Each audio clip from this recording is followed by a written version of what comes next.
ആന്റണി പെരുമ്പാവൂരിനെ നേർവഴിക്കെത്തിച്ച നിർമ്മാതാക്കളുടെ സംഘടനയുടെ അടുത്ത ലക്ഷ്യം നടനും അമ്മ സംഘടനയുടെ അഡ്ഹോക് ഭാരവാഹിയുമായ ജയൻ ചേർത്തലയെ നേരെയാക്കൽ. നടനെതിരെ നിയമ നടപടി തുടങ്ങിയത് ഇതിന്റെ ഭാഗമാണ്. തെറ്റ് ഏറ്റുപറഞ്ഞാൽ നടപടികൾ അവസാനിപ്പിക്കും. മാധ്യമങ്ങളിലൂടെ അവഹേളിച്ചു എന്ന് കാട്ടി എറണാകുളം CGM കോടതിയിൽ പ്രൊഡ്യൂസേഴ്സ് അസോസിയേഷൻ പരാതി നൽകിയത് ഇതിന്റെ ഭാഗമാണ്.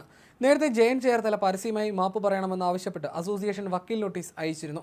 ഇക്കാര്യം ജയൻ ചേർത്തല നിരാകരിച്ചതോടെയാണ് അസോസിയേഷൻ കോടതിയെ സമീപിച്ചത്. താരങ്ങളുടെ പ്രതിഫലത്തെ ചൊല്ലി അസോസിയേഷനും അമ്മയും തമ്മിലുള്ള തർക്കം മൂർധന്യത്തിൽ നിൽക്കുമ്പോഴാണ് അസോസിയേഷൻ ഭാരവാഹി G. സുരേഷ് കുമാറിനും സംഘടനയ്ക്കുമെതിരെ രൂക്ഷ വിമർശനവുമായി ജയൻ രംഗത്തെത്തിയത്.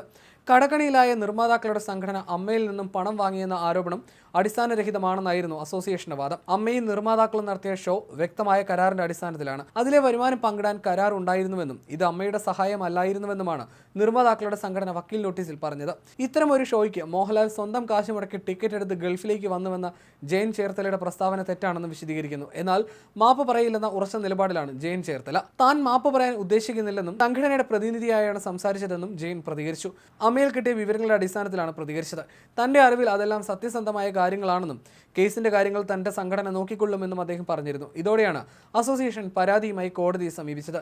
നടനെതിരെ വിലക്കൊന്നും ഏർപ്പെടുത്തില്ല. എന്നാൽ സംഘടനയുമായി അടുപ്പമുള്ള നിർമ്മാതാക്കളുടെ സിനിമയിലേക്ക് ജയനെ വിളിക്കില്ലെന്നും സൂചനയുണ്ട്. അങ്ങനെ വന്നാലും നടന്മാർ നിർമ്മിക്കുന്ന സിനിമകളിൽ ജയന് അഭിനയിക്കാൻ കഴിയും.